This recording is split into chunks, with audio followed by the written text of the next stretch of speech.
Mesdames, Messieurs, bonsoir et bienvenue. Vous êtes sur Ziana TV, la chaîne au cœur des diasporas. C'est une émission spéciale que nous vous présentons ce soir, puisque vous le savez, il y a un événement triste, malheureux, qui affecte deux enfants du côté de Pointe-Noire. Vous l'avez entendu depuis la fin de cette semaine. Deux jeunes mineurs ont fait l'objet d'un viol par un adulte d'origine libanaise. Toute la ville est en émoi, la diaspora est mobilisée afin d'accompagner la famille, puisque la maman elle-même fait aujourd'hui l'objet de multiples sollicitations et surtout d'intimidations, étant donné que du côté de la communauté libanaise, on veut récupérer la situation afin de faire en sorte que ce scandale puisse, je dirais, être.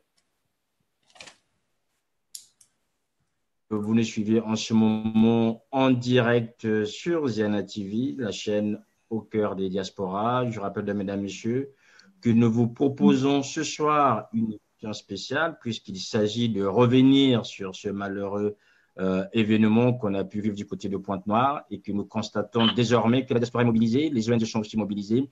Les invités, vous les voyez d'abord au téléphone, vous ne le voyez sans doute pas, c'est Dieu Ebina, patron ou président de la Fondation Ebina. Dieu Ebina, bonsoir. Bonsoir.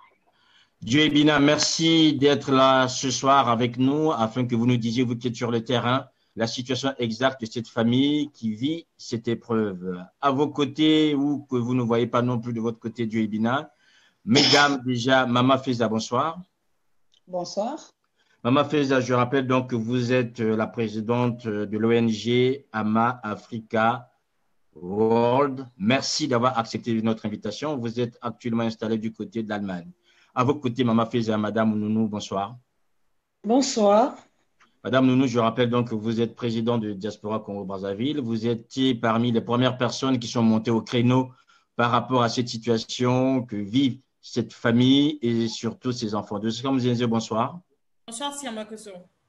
Je rappelle donc que vous êtes présidente de l'association Elita Congo. Vous intervenez au Congo en faveur des enfants, notamment sur les questions liées à l'éducation. Alors, on va déjà commencer par vous, Dieu Ebina. Qu'en est-il exactement de cette situation des enfants qui ont été violés du côté de Pointe-Noire par un monsieur libanais? Quel est l'état de la situation aujourd'hui? Ce soir, nous parlons de Dieu Ebina. Écoutez, merci. Déjà, il faut évidemment s'alarmer sur cette atrocité inadmissible et inacceptable qui est arrivée à Pointe-Noire. C'est une histoire simplement d'un couple. Finalement, ce qui s'est passé, c'est que ce monsieur s'est mis en concubinage avec cette dame et après un certain temps, elle a constaté des attouchements, elle a constaté un comportement déviant de ce monsieur. Et à ce moment-là, bon, après avoir constaté la réalité et les faits, elle a porté plainte, elle est faire la justice. Et aujourd'hui, au moment où je vous parle, le monsieur est en détention à la maison d'arrêt de Pointe-Noire. Voilà. Donc, tout simplement. Oui. Allez-y, Dieu Ebina, allez-y. Oui, donc je disais que monsieur Hussein Baïdom, cette personne est actuellement en détention à la maison d'arrêt. Les bruits de a pas eu d'intervention comme dans l'histoire de la pauvre Barros, Flore Barros, là où l'intervention était de partout, mais avec la mobilisation qui se passe, avec le travail qui est fait au niveau des organisations, dont la société civile qui travaille dans les droits de l'homme, et même là-bas, ce que je constate, ce que vous faites en France avec Madame Agnès et tout ce monde-là, il y a une mobilisation qui est en train de se faire, qui est formidable. Donc actuellement, le monsieur est en détention, et nous avons même d'ailleurs parlé avec le procureur hier, qui nous a rassuré que ce genre de pratique était inadmissible et inacceptable. Donc la loi va s'appliquer dans sa plus grande rigueur. Voilà, la loi va s'appliquer dans sa plus grande rigueur. Dieu Ebina, on a du mal à vous entendre. Je ne sais pas si c'est une question de réseau. Ça grésille un peu. Si vous pouvez bouger, on vous redonnera la parole tout à l'heure. Mama Feza, alors, vous avez ce soir pu avoir la maman de ces enfants. Que vous a-t-il dit? Quelle est la situation aujourd'hui? Bon, en tout cas, la situation aujourd'hui, c'est que la femme, la maman, apparemment, selon ce qu'elle m'a expliqué, c'est qu'elle n'est pas vraiment satisfaite de la procédure, en fait. Je ne sais pas qu'est-ce qui se passe là-bas. Donc, j'ai comme l'impression qu'elle a beaucoup plus besoin d'être accompagnée et aussi vraiment assistée, hein, c'est ça. Donc, elle a été auditionnée par le procureur. Et apparemment, on met la pression sur elle pour qu'elle puisse donner un prix, que c'est qu'elle veut qu'on puisse la donner. Donc, on met beaucoup plus l'accent sur l'argent, alors que la maman, elle insistait beaucoup plus qu'il y ait un procès équitable et que le coupable soit condamné.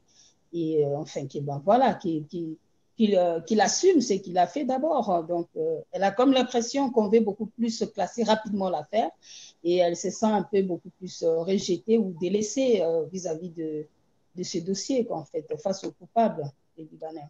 C'est ce qu'en tout cas, elle nous a fait comprendre aujourd'hui. Voilà, donc on comprend qu'aujourd'hui, il y a un problème. La justice, apparemment, devait soit traîner les pas, ou il y a une situation qu'on pourra voir tout à l'heure avec Joe Bina qui est sur place. Peut-être qu'il a d'autres infos. Madame Nounou, bonsoir. Vous avez donc Bonsoir. pu aussi avoir des informations. Vous êtes intervenu ce soir par rapport à, à cette situation. Qu'en est-il de votre côté, Madame Nounou? En tout cas, de mon côté aussi, comme Maman Feza vient de le dire, j'étais en contact avec elle tout à l'heure. Bon, elle ne sent pas que les choses bougent. Bon, peut-être qu'elle est dans une position de mère qui est en souffrance. Mais ce que je sais que du côté de l'accompagnement, on sait il y a la Fondation Dieu et Bina qui est là, puisqu'elle nous parle quand même que la Fondation Bina l'a contactée, que ça va, elle se sent quand même un peu soutenue par le biais de la Fondation Ebina. Et en même temps, nous, au niveau de la diaspora ici, on est en train de mettre en place quand même les moyens pour pouvoir l'accompagner, puisque c'est une dame qui se retrouve dehors actuellement. Elle n'est pas logée avec les deux enfants. Alors, c'est une situation que nous ne pouvons pas tolérer, parce que moi, je pense que dans cette histoire, la victime, c'est elle. Donc, je ne comprends pas qu'il n'y ait pas des associations peut-être sur place au niveau de Pointe-Noire qui peuvent se rapprocher de cette jeune maman avec ses deux enfants pour voir. Et puis, le côté soins, apparemment aussi, ça pose problème, puisque jusqu'à aujourd'hui, les enfants n'ont pas eu les soins, mais nous avons quand même mobilisé un peu de moyens que nous avons envoyés, nous, la diaspora, pour qu'elle puisse se permettre d'honorer les ordonnances qu'on lui a donné. Bon, nous pensons, nous croyons que la justice sera faite, comme a dit monsieur Joe Bina, ça nous rassure, qu'il puisse nous dire que le procureur a rassuré que la justice sera faite. Oui, nous attendons que cette justice, parce que c'est un acte que nous ne pouvons pas faire passer, c'est vraiment un acte odieux, abominable. Donc, je pense que ce qui se passe actuellement pour une nation, c'est un problème que nous devrions prendre au sérieux. Et les mieux placés, c'est nous, c'est notre nation. Cet acte se passe au niveau du Congo, donc raison de plus que les acteurs congolais se mobilisent autour de ce cas. Donc, nous sommes là pour l'accompagnement. En tout cas, nous, la diaspora, nous l'accompagnons. Tous les jours, on appelle pour avoir les nouvelles. Là, pour le logement, on est en train de voir comment nous pouvons nous y prendre. Mais on se rapprochera de la Fondation Joe Bina, puisqu'il est sur place. Il pourra nous accompagner dans cette démarche-là. Voilà. Voilà, on a bien compris, Madame Nounou, que vous avez les informations toutes fraîches. Vous êtes préoccupée par le sort des enfants. Ces enfants-là, l'une des deux est scolarisée. Déjà, comment est-ce que vous avez reçu en fait cette information en tant que, je dirais, présidente de Elitia Congo? Alors, nous on reçoit l'information sur Facebook. C'est sur les réseaux sociaux que l'information a été relayée. Et premièrement, je tenais à remercier la Fondation Ebina qui fait un travail formidable sur Brazzaville. Et je l'ai dit aujourd'hui, c'est la porte de la dignité aujourd'hui, la Fondation Ebina, où les personnes qui sont dans le besoin viennent frapper à la porte et ils ont une personne qui peut s'occuper d'elles, notamment Joe Ebina. Aujourd'hui, j'ai plusieurs préoccupations. C'est des préoccupations qui sont d'ordre médical déjà. Ce sont des enfants qui ont été abusés. Il faut qu'il y ait un suivi médical. Ça, c'est la première des choses avant qu'on passe à toutes les procédures judiciaires et à toute l'émotion qui est associée à cette histoire, c'est qu'il faut d'abord qu'on fasse des analyses biologiques aux enfants, voir leur état de santé. Ça, c'est l'urgence première. Et ensuite, dans un second temps, c'est déplacer la mère. C'est la question aujourd'hui qui pose problème. Moi, qui m'inquiète, parce qu'avec la pression qu'il y a sur la place de Pointe-Noire, cette maman seule ne pourra pas tenir face à la justice congolaise. Nous croyons à la justice congolaise. On veut croire. Alors aujourd'hui, on est face à une situation, on a touché à des enfants, on a touché une nation, on a touché l'élite du Congo. Et je pense qu'aujourd'hui, il n'est pas question de se dire que je sois de tel bord politique ou d'un autre. Aujourd'hui, on devrait tous s'indigner parce que c'est des enfants, on a touché à la nation. Et nous regardons, nous suivons de très près, notamment maman Agnès qui est depuis un moment sur cette histoire. Nous attendons que la justice fasse son travail. Et dans le cas contraire, si la pression est tellement importante, ça aujourd'hui on y pense, peut-être que la mère ne tiendra pas face à la pression qu'il y a sur place. Aujourd'hui, on peut parler peut-être de corruption ou de donner des sous à la maman pour qu'elle puisse se rétracter. Je pense qu'on déclenchera ici au niveau de la diaspora toutes les procédures qu'il faut. Moi, je pense que même dès demain, l'ambassade du Liban en France devra recevoir un recommandé de la situation. Et cette fois-ci, je pense que grâce aux réseaux sociaux, nous allons faire passer l'information au Liban que voilà, il y a un violeur qui se trouve sur la place de Pointe-Noire. Les parents doivent être au courant. Je ne sais pas s'il a une boutique ou un commerce de proximité, mais les personnes doivent être au courant aujourd'hui que nous avons des pédophiles en liberté, des pédophiles qui font la loi. Et jusqu'aujourd'hui, malheureusement, il y a eu l'affaire de Madame Fleur Barros. Je déplore aujourd'hui, il n'y a pas eu de suite à cette histoire. C'est une dame qui est brisée aujourd'hui. Mais je pense qu'aujourd'hui, en 2018, on ne laissera pas la vie de ces deux enfants être brisée sans que nous fassions quelque chose. Et ça, je peux vous rassurer. Voilà, mesdames, messieurs, je sens bien toute la détermination. Alors, j'aimerais juste rappeler, vous qui nous suivez, que nous avons pu contacter Madame Nefer Ingani, qui est donc la ministre chargée en fait des femmes, qui a gardé le silence qu'on peut observer toujours dans de telles situations au Congo, où les autorités quasiment s'en foutent du sort qui peut être réservé aux personnes dont elles devaient s'en occuper. On a aussi interpellé Madame Doukaga, qui, elle, s'occupe de la jeunesse. Malheureusement, c'est le même traitement. Silence radio, passé, il n'y a rien à voir. Et nous estimons que ces personnes devraient prendre leurs responsabilités afin de pouvoir aider ces familles cette famille qui se retrouve aujourd'hui en détresse. Alors, Dieu est bien, on se rend compte que finalement, aujourd'hui, par rapport aux informations qui sont données par Madame Ounou ou encore Mama Feza, il y a un problème ou un sérieux doute par rapport à la justice. Est-ce que vous, aujourd'hui, par rapport au contact que vous avez pu avoir avec ce magistrat qui s'occupe de cette situation, on est sûr que la justice passera ou bien on est en train de cheminer vers un arrangement à l'amiable, Dieu Ibina? Est-ce que vous m'entendez? Oui, oui, on vous entend, oui. Non, je pense que nous ne pouvons pas accepter simplement de la sorte, par quelques informations, le résultat de ce qui va se passer dans la justice. Justement, nous sommes là justement pour observer et être sûr que nous sommes aux côtés de cette dame qui doit justement obtenir réparation. C'est fondamental. On ne peut pas simplement considérer que la justice va faire son travail, mais écoutez, nous le saurons dans quelques temps. Mais pour l'instant, nous accompagnons la dame, qu'il faut le faire, il faut l'accompagner moralement, pour l'accompagner dans cette tragédie qu'elle est en train de vivre. Et maintenant, nous espérons. Vous savez, au niveau de la justice, nous espérons. Mais nous attendrons à la fin le verdict pour savoir exactement quel en est vraiment le résultat. Mais nous sommes là, nous sommes aujourd'hui avec l'impact qu'il y a, le travail que vous faites au niveau des diasporas et ici au niveau du Congo. Rien ne se fait dans le noir. Tout est vu, tout est su. Donc nous sommes là et même, je suis même content qu'aujourd'hui, il y a des organisations au niveau de Pointe-Noire qui sont mobilisées également pour la rencontrer, qui sont allées la voir. Elle était un peu inquiète. Comprenez que la pauvre dame, la maman merveille, elle est traumatisée, elle a peur. Donc elle a peur qu'il y ait des gens qui la contactent, qui viennent un peu partout. Mais c'est une solidarité qui est en train de se développer. Et moi je crois qu'au niveau de la justice, nous ne resterons pas les bras ballants. Nous allons être là et suivre exactement l'évolution de la chose. Voilà pourquoi je vous dis que je considère que d'après les contacts que nous avons eus avec le procureur, qu'il n'y a aucune raison à ce que la justice ne fasse pas son travail.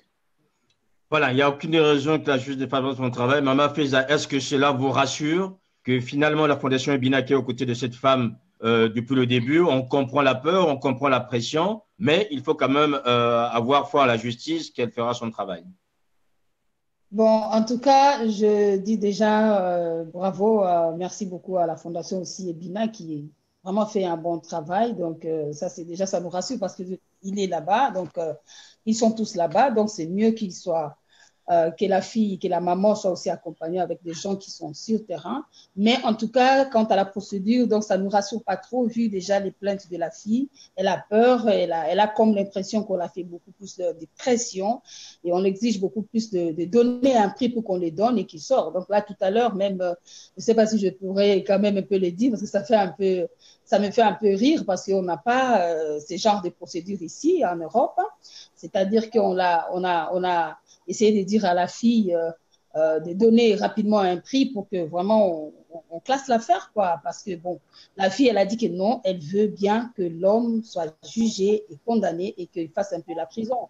Mais on l'a dit que maintenant, il est vieux, il est vieux, donc ça dit qu'il est un peu jeune, mais si on lui taxe par exemple 15 à 20 ans en prison, vous voyez, quand il va sortir, il sera déjà vieux, il sera avancé en âge.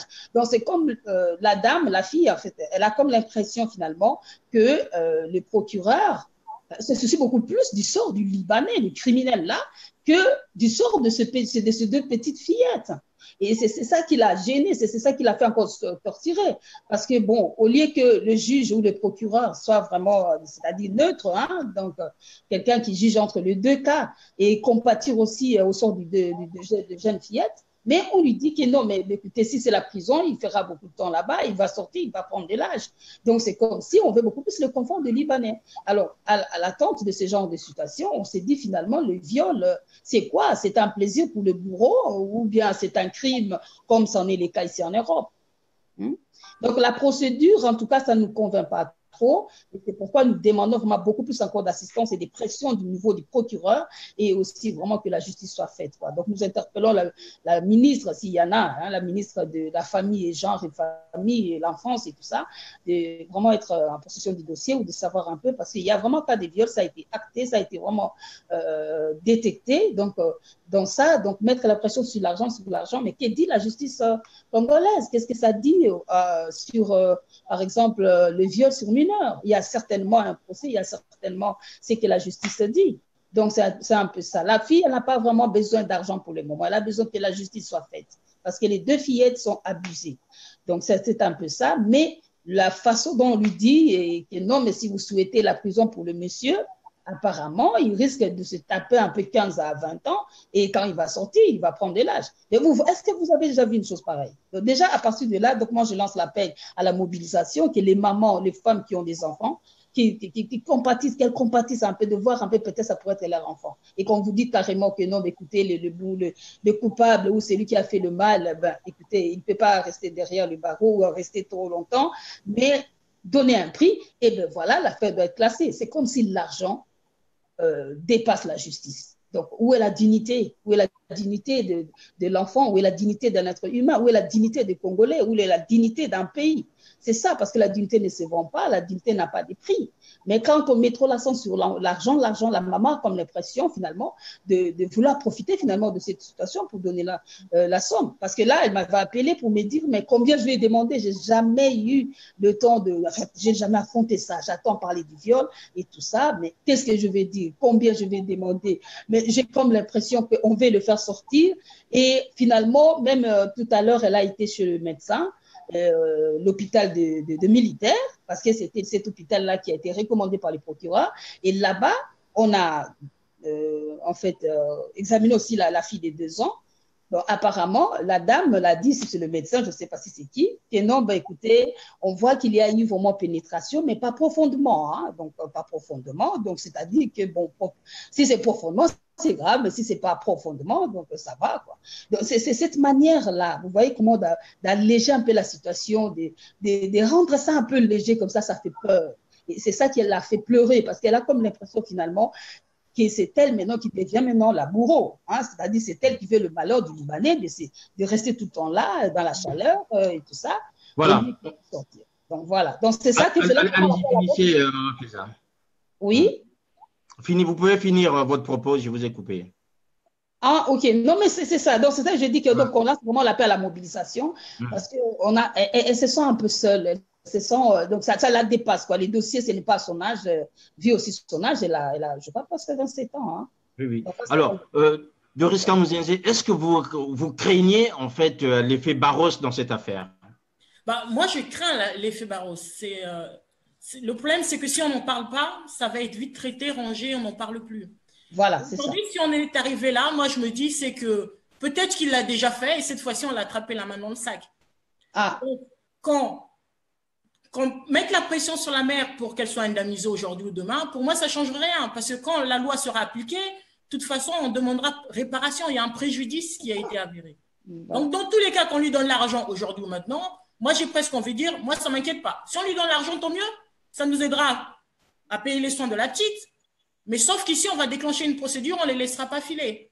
Qu'ils ne se disent pas qu'en allant donner des sous à la maman, l'affaire est rangée. Mais j'ai presque envie de dire aujourd'hui, c'est trop tard parce que l'affaire est sortie au-delà des frontières du Congo. Elle se retrouve en France. Donc, ils peuvent ranger l'affaire dans un tiroir au niveau du Congo, sauf qu'ici, on va ouvrir la boîte de Pandore et je pense qu'on a des médias assez puissants sur la place de Paris. On va aller voir les autres, que ce soit RFI, que ce soit TV5. Il faut qu'on parle, qu'on saisisse l'UNICEF. Il y a des chefs religieux. Je pense que ce monsieur, il doit être musulman. Pourquoi ne pas aller voir la mosquée du coin et demander, voilà, l'imam du coin, voilà ce qui se passe, qu'on les entende aussi, parce qu'il y a un silence du côté des chefs religieux. On laisse tout à l'État. L'État doit tout faire et puis derrière, ils viendront négocier une somme à donner. Et je pense qu'aujourd'hui, moi, je le dis en toute honnêteté, elle peut fixer un montant.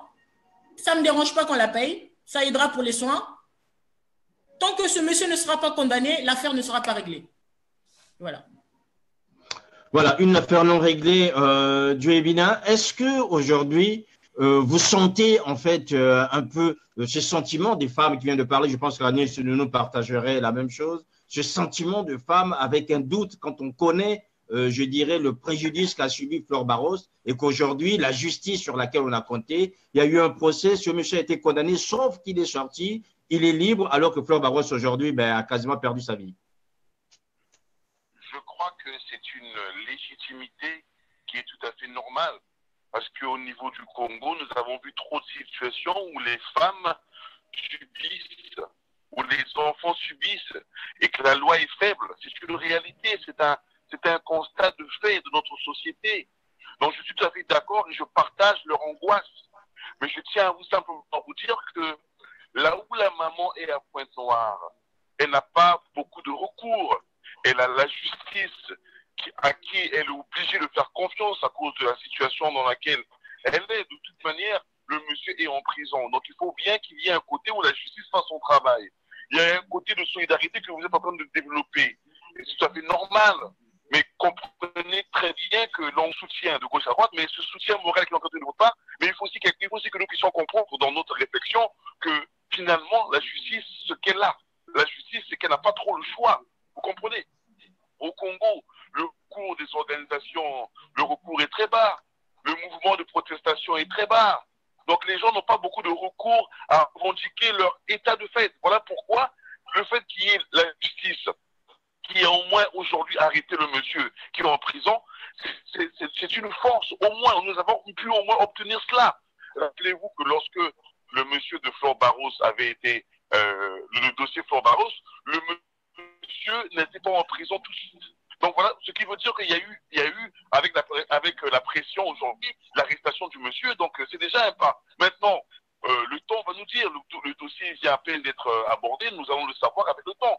Maintenant, vous avez abordé le sujet de l'argent.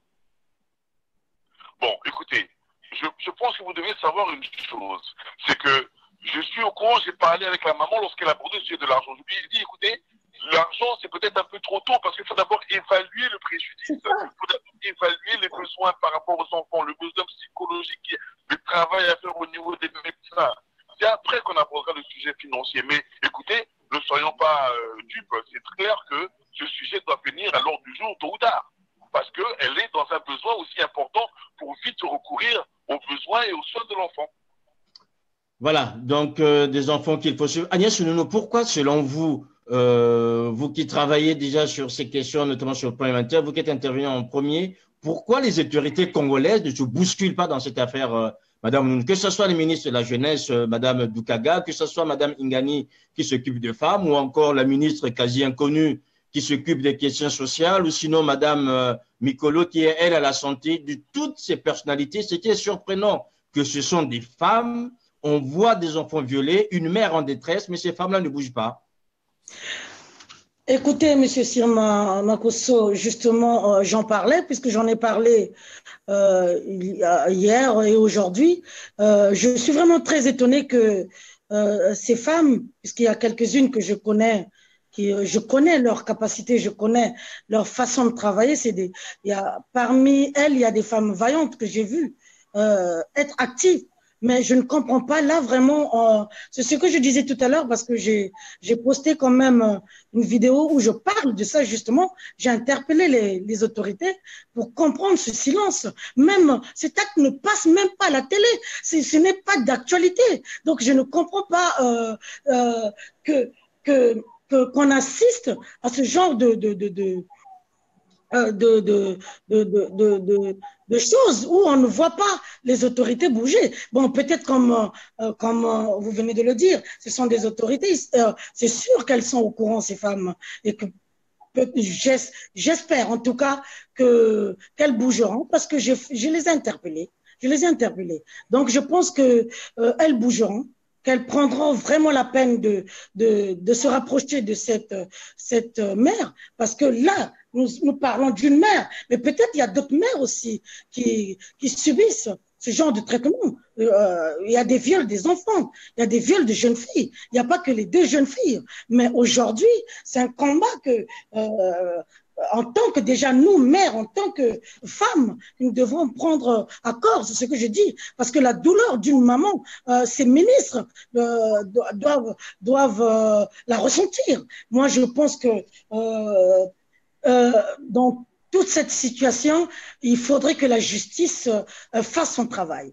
Donc, on parle des indemnités, mais on sait qu'on arrivera là, il y a réparation. Mais aujourd'hui, nous voulons que ce monsieur, ce pédophile, soit jugé, qu'il y ait un jugement. Parce qu'il n'est pas question d'argent ou, oui, je sais que la maman est dans le besoin, mais c'est un acte abominable que nous ne pouvons pas laisser passer.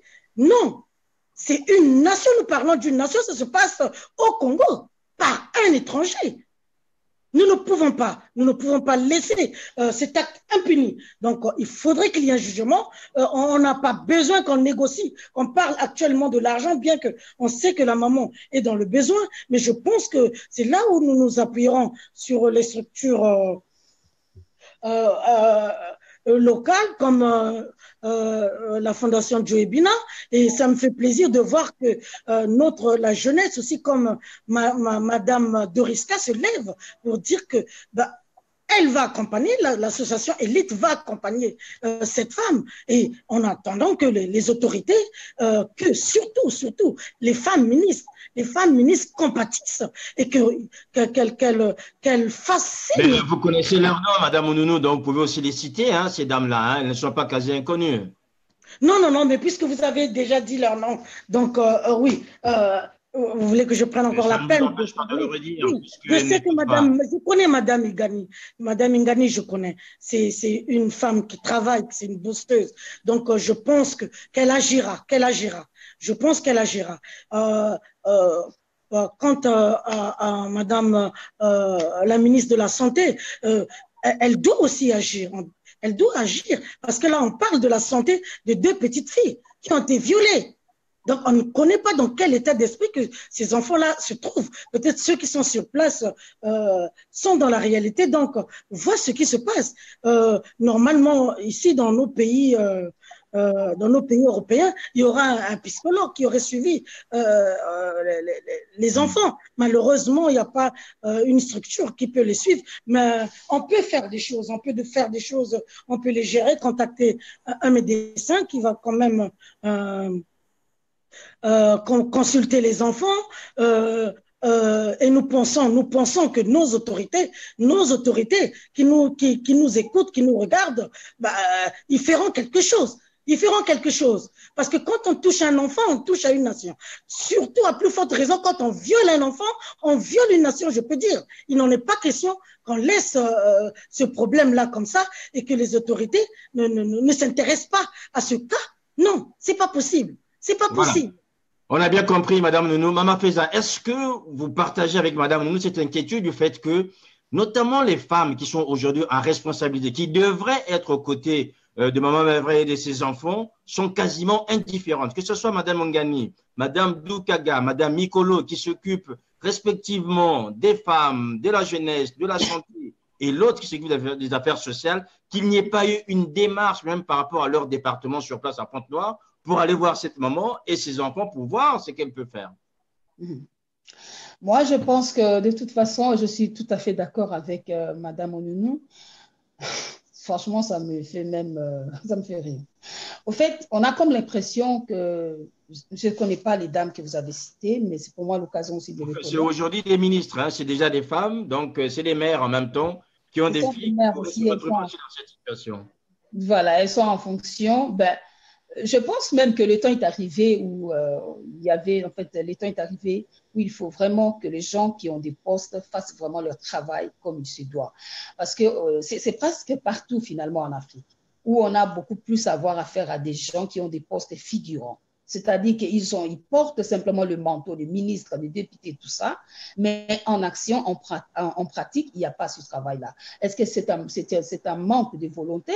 Ou bien tout simplement parce que, bon, on doit être là parce qu'il faut bien être là, ou bien sincèrement, ce sont des gens qui ont approuvé par leurs actes la compétence de ce dont ils sont, c'est-à-dire la compétence de leur travail, je ne sais pas. Donc, le temps est arrivé où il n'y ait plus de postes figurants, mais des postes vraiment qui répondent à leur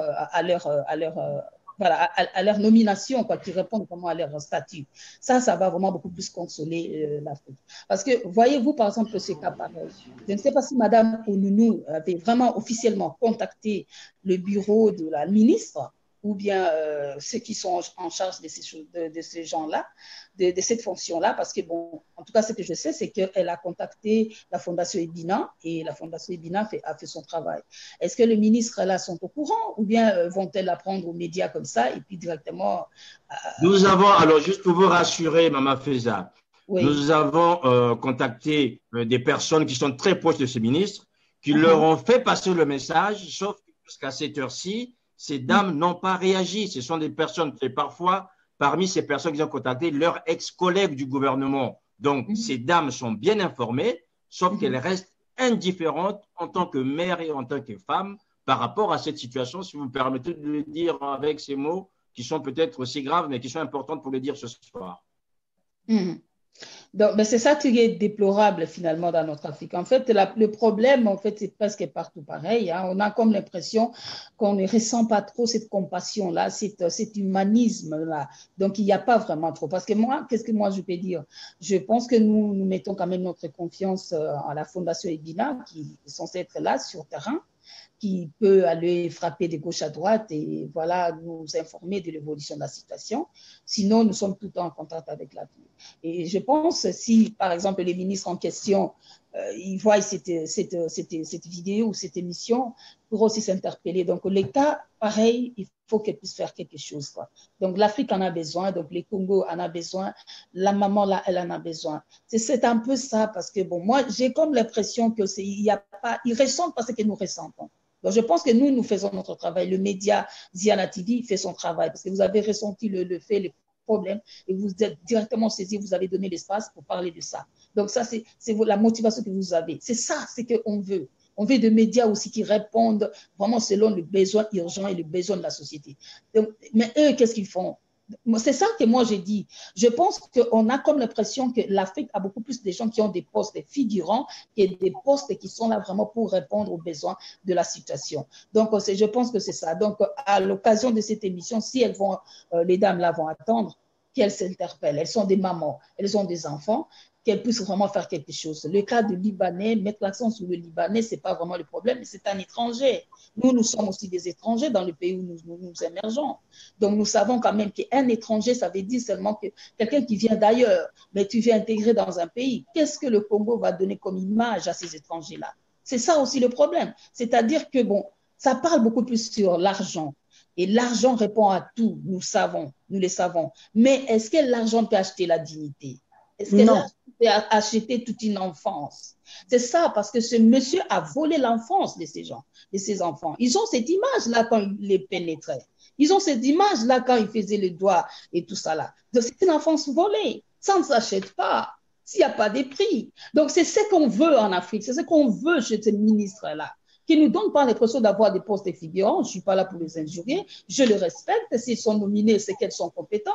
Mais peut-être qu'elles ne ressentent pas la gravité. Moi, si j'étais à leur place, j'allais saisir le dossier, j'allais aller amener la fille ou la maman ou les enfants auprès d'un médecin que j'ai beaucoup plus confiance pour que vraiment moi-même, je puisse être vraiment en mesure d'être au courant du dossier, qu'on me le dise ou que j'attende dans les médias. Et ensuite, je vais disposer, je vais écrire une lettre au procureur général, je vais écrire une lettre à la première dame, par exemple, parce qu'une première dame, c'est une femme. Elle était une fillette. Elle doit savoir que si elle était une fillette, si on l'avait violée à l'âge de 5 ans, je pense que le président de la République allait retrouver une femme qui a été déjà abusée dans son enfance. Quelque part, il faut réaliser que nous sommes des parents. Donc, j'ai comme l'impression qu'on n'a pas la pitié, on n'a pas la compassion. C'est une dame qui est impuissante. Et devant les gens qui sont puissants, il doit faire quelque chose. Il doit faire quelque chose. Donc là, moi, je suis plus dans la position maintenant d'interpeller que de peut-être commencer déjà à juger, parce que l'affaire est encore en procédure. Ils arrêtent un peu de mettre l'accent sur l'argent. La dignité ne s'achète pas. L'enfance, ça ne s'achète pas. Même si on peut adopter, oui, d'accord, mais écoutez, il y a quelque chose. La femme, la maman, elle est traumatisée. Parfois, elle oublie des choses. Elle dit aujourd'hui, demain comme ça. C'est le trouble. Et il y a les enfants qui sont aussi traumatisés. Il faut penser au soutien psychologique. Il faut penser au ceci. Donc, c'est un peu ça. Et l'étranger, quand il vient dans un pays, doit s'intégrer dans ce pays. Autrement, si on banalise l'action, parce qu'on a comme l'impression qu'on veut bâcler l'affaire, finalement. C'est ce que la maman est en train de me dire. On le met pression, demande l'argent, hein, demande l'argent, on te donne, comme ça, lui sort. Il ne peut pas rester longtemps à la prison, sinon ça va gâcher tout son temps de son âge. On se soucie d'un bourreau, mais le victime, les enfants, on ne se soucie pas. Donc, il est temps que la nation exerce la justice. Ça, c'est clair. Moi, je suis dans cette position-là. Parce que je ne vais pas encore juger, je ne vais pas aller encore dur, parce que je ne contrôle pas trop la situation. Quand je parle avec la maman, elle est émotionnelle. Donc, on a comme l'impression qu'elle ne contrôle pas trop. Il faut quelqu'un de fort qui soit à côté pour bien expliquer les choses. Moi, j'ai parlé avec le procureur. Pour finir, j'avais parlé avec le procureur. Je vous dis, la façon dont le procureur m'avait parlé, il était d'abord complètement surpris que l'affaire soit connue même jusqu'à l'étranger. Deuxièmement, il me dit, mais madame, il n'y a pas eu cas de viol, hein. C'était seulement l'attouchement. Hein. C'était l'attouchement. Moi, j'ai dit, mais qu'est-ce que vous racontez là? La dame, elle a dit qu'il y a eu viol et puis qu'elle a été sur le médecin. On a dit bien que il y avait vraiment viol. Et la fille de 5 ans, même les photos, ça se voit. C'est pas un truc là, un enfant de 5 ans comme ça. Donc, il dit, ben, voilà, moi, je ne fais qu'auditionner les gens et puis on va donner le dossier à la cour. Donc, c'est-à-dire, le procureur, il doit auditionner et donner le dossier à la cour. Mais comment se fait-il que pendant l'audition, là, il met l'accent sur l'argent? Je ne comprends pas la manière dont la procédure, la justice congolaise est en train de faire. Donc, il faut faire quelque chose. Il faut que la nation se lève par la justice. Que la nation exerce quand même la justice. Pour que le Libanais sente que j'ai été dans un pays, dans un état de droit. Peu importe les imperfections du fonctionnement de gouvernance, peu importe, ça en est partout, même en RDC, donc il y a partout, ça brûle en Afrique, mais tout de même, à un moment donné, des circonstances pareilles ne viennent pas au hasard. Hein, peut-être que Dieu sait pourquoi il a permis ça au Congo. Donc, il est temps de faire quelque chose. Donc, c'est l'interpellation. Que ces dames se réveillent, fassent quelque chose. Merci. Voilà, on a bien compris. Alors, une question respectivement à Doris Kamonzenze et Dieudonné. Alors, ici, dans les commentaires, il y en a déjà plusieurs. Hein, il y a une question qui revient ou une interpellation, c'est sur, je dirais, cette facilité que pourraient bénéficier les sujets, l'impunité que bénéficieraient les sujets libanais au Congo, puisque Alain Le Mayolas, il dit, mais voilà, Jana TV, les Libanais sont rois et intouchables au Congo, avec cette justice, n'attendez rien, ce n'est pas le premier Libanais qui abuse des Congolaises, moi, je n'y crois pas du tout. On a comme ça, en fait, des choses qui reviennent par rapport au laxisme dont montrent les autorités congolaises vis-à-vis, là, on parle des sujets libanais ou notamment des étrangers de manière générale. On va d'abord commencer par vous, Doris Kamozenze. Est-ce que vous avez aussi ce sentiment que finalement, les Libanais peuvent faire ce qu'ils veulent au Congo? Ils sont rois au Congo, les Libanais. Ils sont au-dessus des lois parce qu'ils se doivent un général, ils se doivent un colonel. Ils ont le droit sur tout, en fait. Ils ont le droit sur l'économie. Ils ont hypothéqué des postes pour les jeunes. Faut se dire aujourd'hui, les Libanais, ils ont des magasins partout. Ils gèrent l'économie. Donc aujourd'hui, on ne peut pas toucher un Libanais au Congo. Et c'est ce sentiment d'impunité qui est, je peux dire, qui est maintenant inscrit carrément dans les mentalités congolaises. On sait qu'aujourd'hui, si tu te fais renverser par un Libanais, tu iras pleurer au commissariat, mais demain, le Libanais, il sera sorti. On va prendre l'affaire de Fleur Barros. On va encore prendre cet exemple. Qu'est-ce qu'il est devenu, ce Libanais? Je suis sûr qu'il est au Congo. Il mène une vie paisible. Et ça sera pareil pour ce monsieur si aujourd'hui, on ne prend pas des sanctions exemplaires, des sanctions sévères. Aujourd'hui, je pense que nous avons la possibilité de faire bouger les choses. Il ne faut pas qu'on soit dans la fatalité de se dire, il va sortir, on ne fera rien, il va aller ouvrir sa boutique, demain, il va vendre ses boîtes de conserve, il va vendre je ne sais quoi d'autre, et tout continue. Aujourd'hui, il faut qu'on se dise, on ne peut pas tout politiser aussi. On ne peut pas tout politiser parce qu'on ne s'en sortira pas. Il y a des personnes qui sont touchées, qui n'arrivent plus à parler parce qu'ils ont peur de l'autorité. Ils savent qu'en allant chez l'autorité, il n'y aura pas de solution. Ils seront d'office, eux, les victimes, et ce seront eux aussi les coupables dans cette histoire. Moi, je pense qu'aujourd'hui, il ne faut pas qu'on se dise que ce monsieur va sortir. Il y a beaucoup de choses qui se disent. On parle d'argent, on parle de négociation, on parle de peine, mais on parle peu de la dignité. Ce mot dignité, il sort nulle part. Il sort nulle part. C'est une négociation d'argent. Voilà. Il ne faut pas qu'il traîne en prison parce qu'il sera vieux, mais ça, il fallait qu'il y pense avant. Voilà. Et aujourd'hui, ce sont des choses sur lesquelles il va vieillir en prison. Il n'y a pas de souci. Il vieillira en prison là. Je pense qu'aujourd'hui, le Congo doit envoyer un message fort pour dire que si vous êtes étranger, vous vivez au Congo, vous devez vous adapter aux lois locales. Nous, on vit en France aujourd'hui. On sait que tu touches à un enfant, tu finis en prison. Ah ben ça, c'est clair. Et ce message-là, nous devons le faire entendre, le faire comprendre et pousser les autorités à l'appliquer. Ce ne sont pas des figurants au tribunal de grandes instances ou autres. Les avocats au Congo, après, vous avez prêté serment. Il faut savoir si c'est un serment que vous avez prêté pour faire de la figuration dans les tribunaux au lieu de défendre le peuple. Aujourd'hui, il faut se poser la question. Donc, si cette affaire n'est pas réglée comme il se doit, aujourd'hui, on pourra dire que la justice congolaise a tout faux. Et là, l'opinion nationale... Devant un étranger? Non. Non. Voilà. Moi aujourd'hui, ce n'est pas un appel à la haine que je lance. Non. On n'a pas demandé de brûler les magasins de Libanais ou de les chasser. Non. Nous vivons en France, on est parfaitement intégrés, on sait comment ça se passe. Et oui. Et c'est ce respect-là que nous demandons pour le Congo, pour qu'aucun enfant ne soit violé, pour qu'aucun enfant ne soit maltraité. Et cette fois-ci, on ne se taira pas. Ils pourront régler sur place, mais ici, au niveau de la France, nous allons prendre les sanctions qu'il faut. Moi, je ne suis pas fataliste, je ne suis pas défaitiste. Je ne dirais pas que demain, il va s'en sortir. Il pourra sortir, ok, il n'y a pas de souci. Mais sa photo, je pense que partout dans le monde, elle va circuler. Joey Bina, sur ce sentiment d'impunité vis-à-vis des Libanais, sans bien sûr tomber dans le racisme ou encore dans la xénophobie, sur ces sentiments, puisqu'on voit, il y a pas mal de remarques, je pense que vous l'avez lu aussi depuis le début de cette affaire, ces sentiments d'impunité, Joey Bina, est-ce que vous qui êtes sur place, vous le constatez? Écoutez, je ramène le problème à nos autorités, aux responsables publics qui vendent leurs convictions, qui vendent leurs responsabilités auprès de certains étrangers, pas seulement libanais, mais beaucoup d'étrangers qui simplement, en constatant la faiblesse de la crédibilité de certains dirigeants, se permettent ce qu'ils veulent. C'est pas un problème, c'est un problème de nos dirigeants. Les dirigeants congolais ont vendu leur âme à cette impunité. Ils n'ont plus la conviction, ils n'ont plus le respect des valeurs qui devraient en principe être des valeurs de justice. Mais aujourd'hui, on constate que dans notre pays, certaines personnes, simplement par quelques billets de banque, ont des passe-droits. là, c'est parce que vous avez évoqué un sujet qui est aujourd'hui sur les réseaux sociaux, mais combien de cas nous devons dans les droits de l'homme, à la Fondation Ebina, des cas où il y a des interventions en longueur de journée, de colonels, de généraux, de ministres, c'est le quotidien aujourd'hui des Congolais, parce que justement, le Congolais a été affaibli, certains ont été affaiblis par les billets de banque, donc certains n'ont plus la parole devant certains.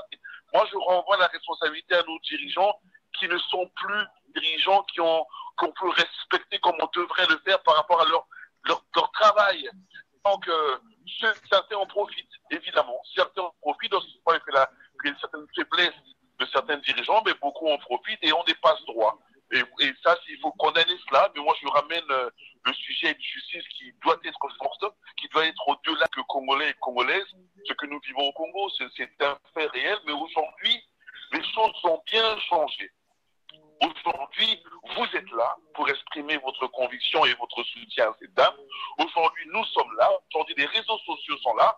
Et donc, cette impunité qui existait il y a quelque temps, c'est une impunité qui peut exister, si vous voulez, dans le plan de la justice ou à un certain niveau. Mais aujourd'hui, comme tout est visible, comme tout est vu, certains se gênent. Parce que le problème de ce dossier est clair. Depuis que vous avez pris les dossiers, depuis que nous en parlons, ceux qui voulaient intervenir ne peuvent plus le faire.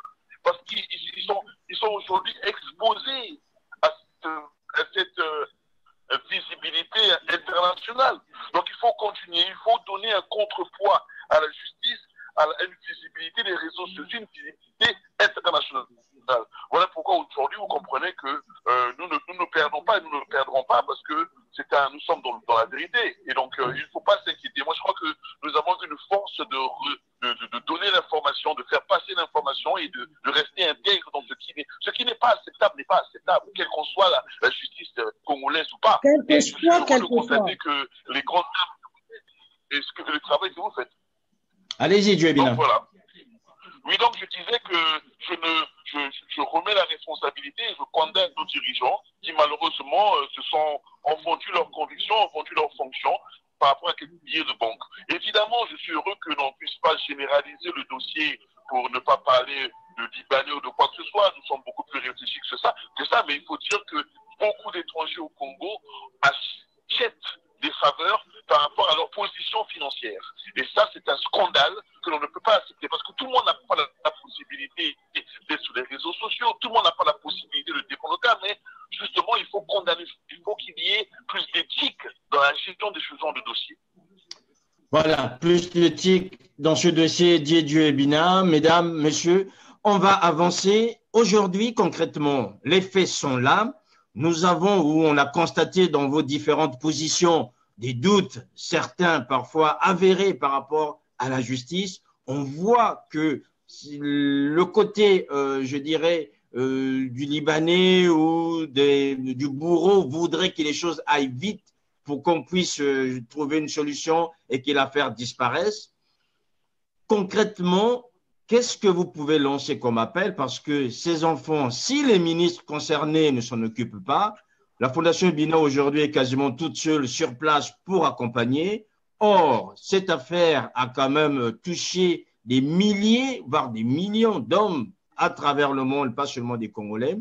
Qu'est-ce qui peut être fait concrètement pour les enfants d'abord et pour la mère, en attendant que les autorités, elles, prennent leurs responsabilités? Je vais commencer par vous, Madame Nounou. Qu'est-ce qui peut être fait concrètement?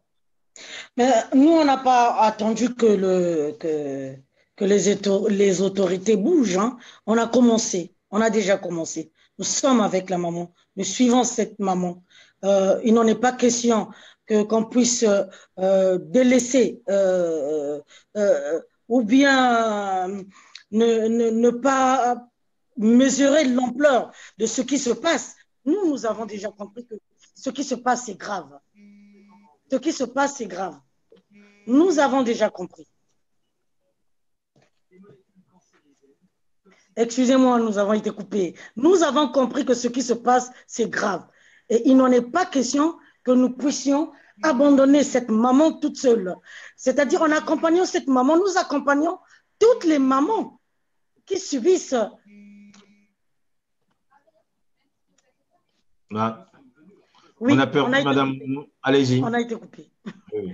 Oui, en accompagnant cette maman, nous accompagnons toutes les mamans qui sont dans l'ombre, qui subissent aussi euh, euh, ces atrocités. Donc, nous sommes là pour accompagner la maman qui est dans cette situation-là et nous allons l'assister. Et en même temps, nous comptons surtout sur la justice. Il faut que la justice soit faite. Et je compte sur les femmes ministres. Je compte sur les femmes ministres parce qu'elles sont mères. Et je pense que quelque chose va se passer, quelque chose doit se passer. Et cette affaire ne s'arrêtera pas seulement au niveau de 2 petites filles. Cette histoire doit continuer pour s'asseoir avec la femme de la promotion, la ministre de la promotion, pour voir quels sont les dispositifs que nous pouvons mettre en place justement pour accompagner les jeunes mamans. Et puis, il faut mettre des dispositifs pour les enfants violés. Il y a des enfants violés. On ne peut pas accepter cet acte odieux où on a violé une petite fille et qu'on reste comme ça sans rien faire. Non. Maintenant que le problème est entre la justice, nous pensons que le procureur de la République, en tout cas, conduira les choses comme il faut pour qu'il y ait un procès. Il faut qu'il y ait un procès. Nous attendons ce procès. Même ceux qui sont avec nous ici, parce qu'il y a d'autres organisations, même les femmes leaders panafricaines me posent des questions. Alors, Madame Ounou, vous en êtes où? Je leur dis, même s'il n'y a pas la justice dans mon pays, puisqu'on a l'habitude de critiquer, mais je sais que pour le cas où on a touché un enfant, on a touché à une nation. On a violé une petite fille. Ne l'oublions pas. Ne l'oublions pas. Congolais, on a violé une petite fille. Et c'est un crime. Il on a doit bien être compris. jugé. Voilà, on a bien compris que c'est un crime, on ne peut pas l'oublier. C'est un crime, monsieur. Mama Feza, concrètement, on fait quoi? On accompagne, c'est une chose, mais est-ce que seul vous avez les moyens pour accompagner cette famille?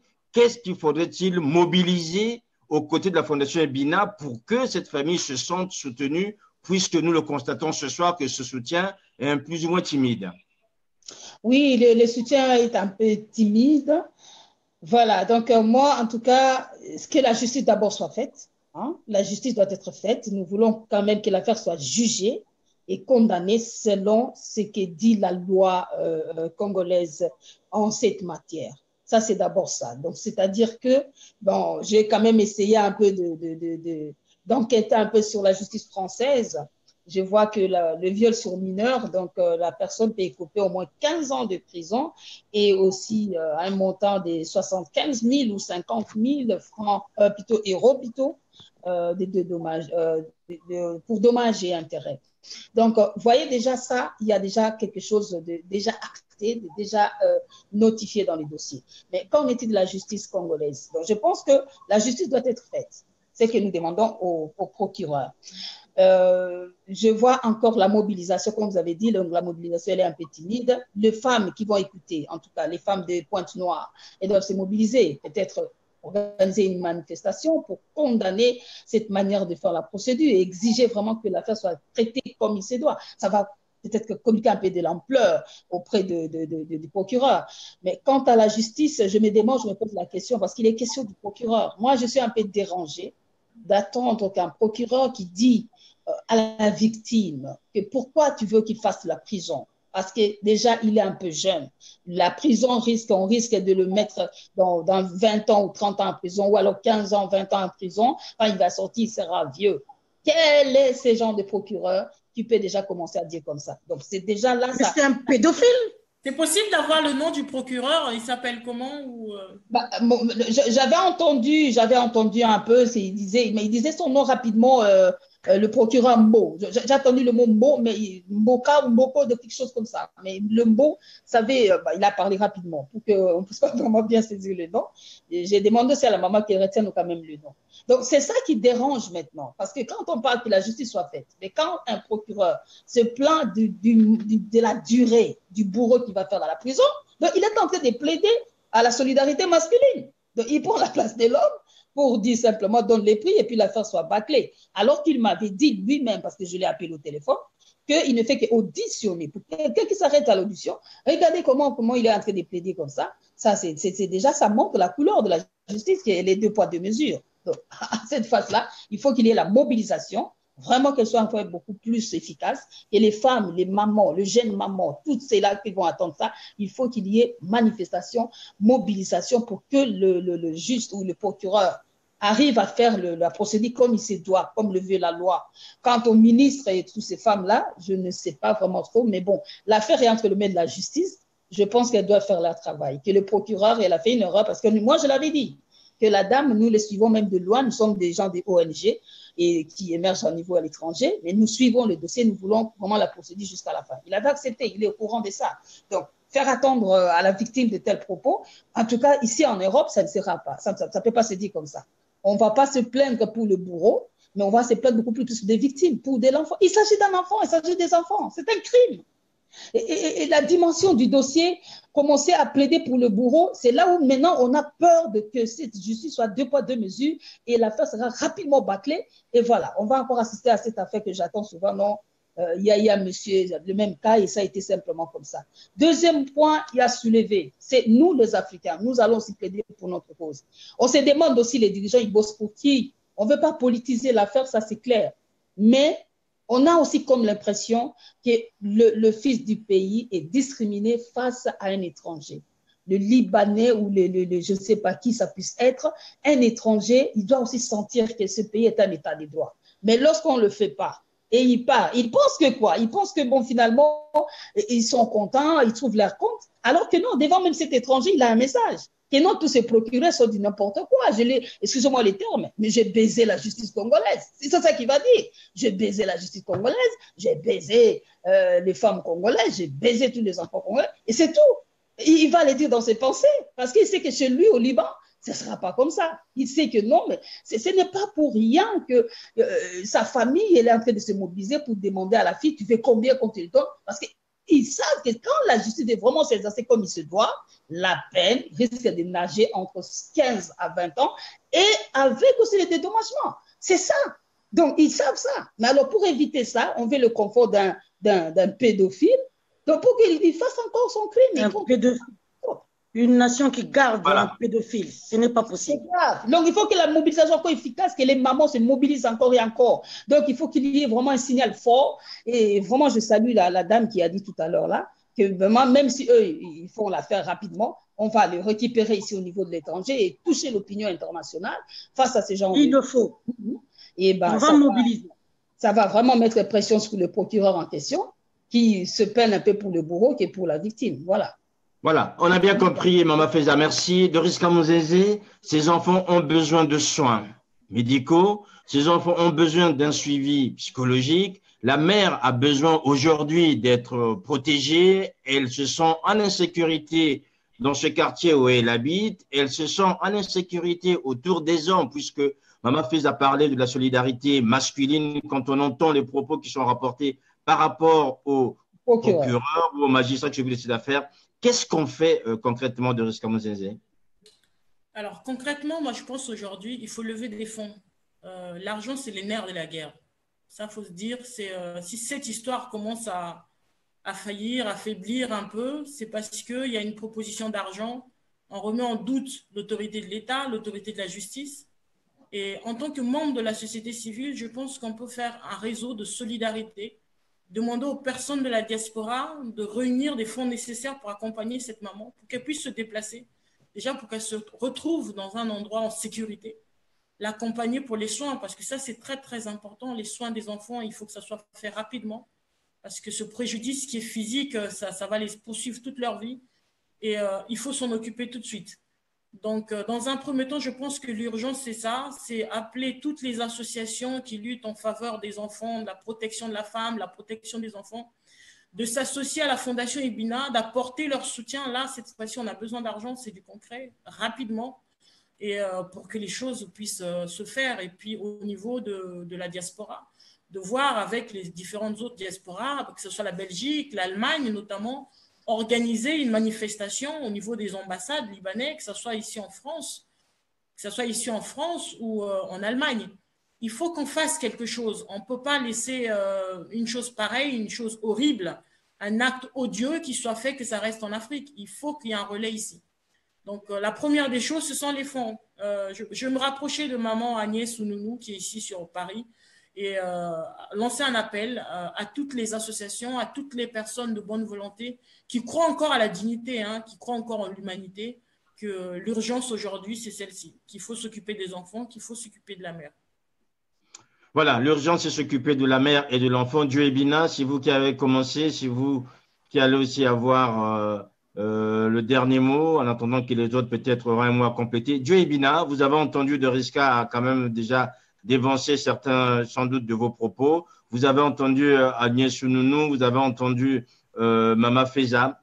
Vous, aujourd'hui, c'est vous qui êtes au centre, puisqu'on constate la défaillance des autorités qui en ont directement la responsabilité.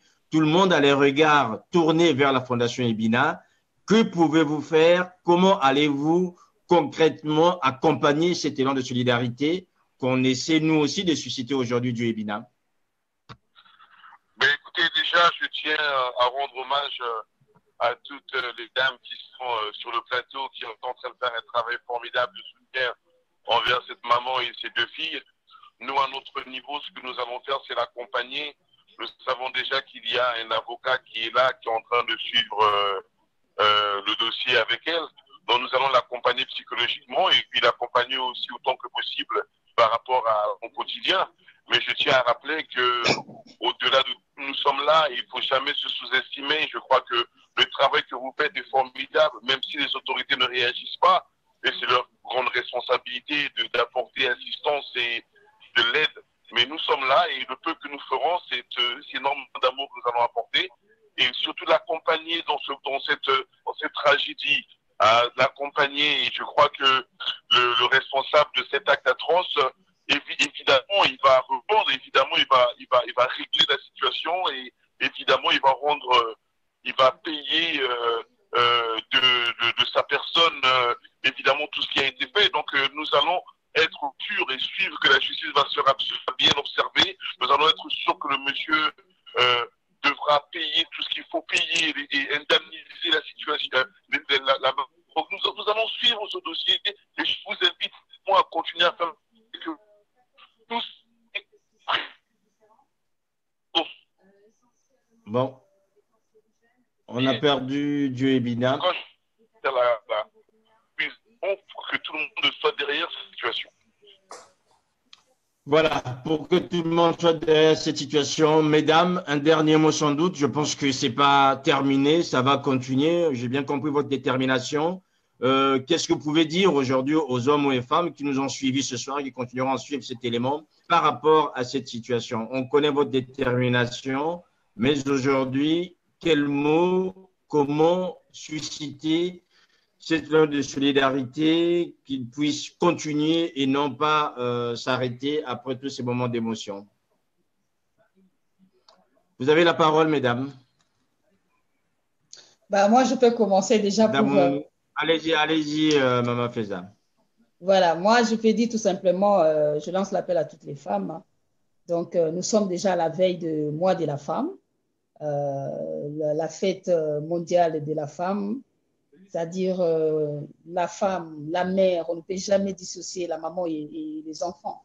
Donc, à la veille de cette fête qui regroupe les femmes pour plaider le droit de la femme et certainement le droit aussi de l'enfance, que vraiment les femmes doivent vraiment donner de leur, c'est-à-dire de leur compassion, de soutenir, de se mettre en contact avec la Fondation Ebina, parce que c'est là où la dame se trouve, la victime, et d'autres gens aussi qui en savent un peu beaucoup plus sur ce domaine, qui nous contactent aussi, et nous puissions vraiment aider la maman, la maman ainsi que les enfants. Donc, c'est vraiment, on doit se mobiliser et condamner les viols.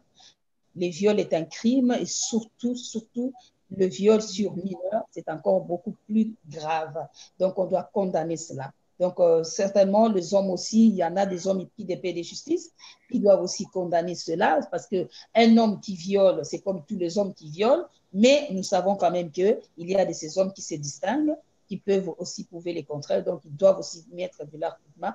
Pourquoi pas du côté du ministre, du côté de la députation, les gens qui sont vraiment très influents aussi là-bas, s'ils sont saisis de l'affaire, qui puissent aider cette maman qui a 2 mineurs abusés comme ça.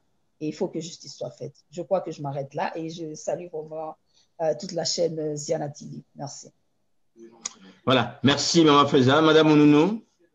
Oui, alors moi je lancerai l'appel à toute personne qui suit cet événement-là, vraiment de se mobiliser par rapport aux actions que nous allons mettre en place, parce que nous allons accompagner cette famille. Nous allons accompagner vraiment, nous allons suivre de près cette affaire, et nous pensons que la justice sera faite. Et donc pour cela, que la compassion joue, et puis l'honneur et la dignité d'une nation. Là, nous parlons de l'honneur d'un peuple, nous parlons de la dignité de la petite enfance. Il n'en est pas question quand on regarde cette situation comme ça, sans que vraiment nous soyons derrière pour que les choses changent, pour que les choses bougent. Et nous pensons que nous pouvons faire bouger les choses, et nous allons suivre de près cette affaire. En tout cas, nous ne lâcherons pas. Voilà, c'était mon dernier mot. Voilà, vous ne lâcherez pas. Josca Mozenzé, un dernier mot. Alors, le dernier mot, je finirai par cette citation de Dietrich Bonhoeffer, qui dit qu'on reconnaît les valeurs morales d'une société par la façon dont elle traite ses enfants. Je vais lancer un dernier appel à toutes ces associations qui viennent dans l'émission Buisson à Bissau, à toutes les personnes de bonne volonté. Moi, je crois en l'humanité, je crois en la dignité, je crois en l'homme, je ne crois pas en l'animal. Donc, nous avons besoin de vous, nous avons une situation à régler, et elle se réglera grâce à vous. Et je finirai par là. Merci. Dieu Ebina, je vais quand même vous donner la parole pour dire un dernier mot. Je sais que la Fondation Ebina lance toujours des appels et que la diaspora a toujours répondu. Je pense que vous allez ouvrir, ou vous avez déjà ouvert, puisque vous êtes déjà aux côtés de cette famille, un dossier par rapport à cette dame. Est-ce que vous avez un appel particulier ou à redire à la diaspora par rapport à l'aide que la diaspora peut vous apporter, notamment dans cette situation? Oui, vous savez, étant traumatisé, cette pauvre maman n'arrive pas à avoir un contact direct avec les gens parce qu'elle a reçu des menaces. La Fondation a fait que nous servons de pont pour l'assister. S'il y a des personnes de bonne volonté qui voudraient lui apporter de l'aide, la Fondation Ebina est bel et bien ouverte, elle est bel et bien là. Vous pouvez nous contacter par les réseaux sociaux, vous pouvez nous contacter. Et nous sommes prêts à créer un relais pour assister la maman. Donc nous sommes totalement engagés. Sa douleur est notre douleur. Et nous n'abandonnerons pas. Et nous continuerons à l'assister jusqu'au bout. Voilà, assister jusqu'au bout. J'aimerais aussi vous remercier, Dieu Ebina. Donc vous êtes intervenu de Brazzaville. Je rappelle, donc vous êtes le président de la Fondation Ebina. Remercier Mama Feza, qui est la présidente de Africa World, qui est une ONG. Madame Agnès Ounounounou, qui est elle aussi présidente de Diaspora Congo-Brazzaville, et de Riska Mozenze, présidente de l'association Elite Yakongo. J'aimerais quand même m'associer à tout ce que vous avez dit personnellement, puisque c'est une situation qui nous peut laisser indifférent un père que je suis, avec des filles, et constater avec beaucoup d'amertume que ces femmes qui aujourd'hui, notamment celles qui sont au gouvernement, je rappelle, Madame Ingani qui est en charge des questions de la femme, Madame Destinée Doukaga qui, elle, s'occupe de la jeunesse, Madame Mikolo Lydia qui s'occupe de la santé, l'autre qui est quasi inconnue qui s'occupe des questions humanitaires, soit indifférente en tant que mère à ce sort, puisque à ce jour, ça fait quasiment près d'une semaine qu'on parle de cette situation. Elles ne sont ni intervenues, ni dit un mot par rapport à cette famille. C'est triste. On sait que le pays a des problèmes, mais moi, je pense quand même qu'il faut, dans certains cas, avoir un peu d'humanité, notamment par rapport à ces femmes, pour que cette famille soit accompagnée. On sait que tous les Congolais croupissent quasiment dans la misère, impossible de faire quelque chose, mais je suppose quand un enfant est touché, quand un enfant est atteint dans sa dignité telle que nous avons vu aujourd'hui, ces femmes, Madame Ingani, Madame Mikolo, Madame Doukaga, ne devraient pas rester indifférentes, à moins qu'elles ne soient pas mères, à moins qu'elles n'aient pas été filles, à moins qu'elles-mêmes n'aient pas aujourd'hui des enfants, des nièces qui pourront en être victimes demain. Voilà donc mon coup de gueule que je voulais pousser, mesdames, messieurs. Encore, merci à vous qui avez accepté d'être avec nous ce soir. Merci à vous qui accepterez aussi d'accompagner, je dirais, cette famille aux côtés de la Fondation Ebina. Merci à vous qui avez été attentifs et surtout qui continuez à suivre cette situation. Je rappelle que par rapport aux doutes qu'on peut avoir par rapport à la justice congolaise, le procureur ou le magistrat qui s'occupe de cette affaire, à un moment donné, si nous constatons que les choses ne font pas dans le bon sens, lui-même fera l'objet aussi d'une émission spéciale afin qu'on puisse dénoncer non seulement le laxisme qu'on constate aujourd'hui au Congo vis-à-vis des étrangers, l'impunité que peuvent bénéficier des étrangers au Congo, mais aussi dire aujourd'hui, si on peut virer des magistrats qui ont libéré des gens parce qu'ils n'avaient pas le droit, on pourrait aussi demain demander à virer des magistrats qui bénéficient des faveurs d'hommes par rapport à leur argent et non pas par rapport à l'éthique qui devait d'abord constituer leur travail. Voilà donc, mesdames, messieurs, merci de nous avoir suivis. Nous vous souhaitons une bonne soirée et les programmes de Zana TV continuent. Portez-vous bien. À très bientôt. Au revoir. Au revoir.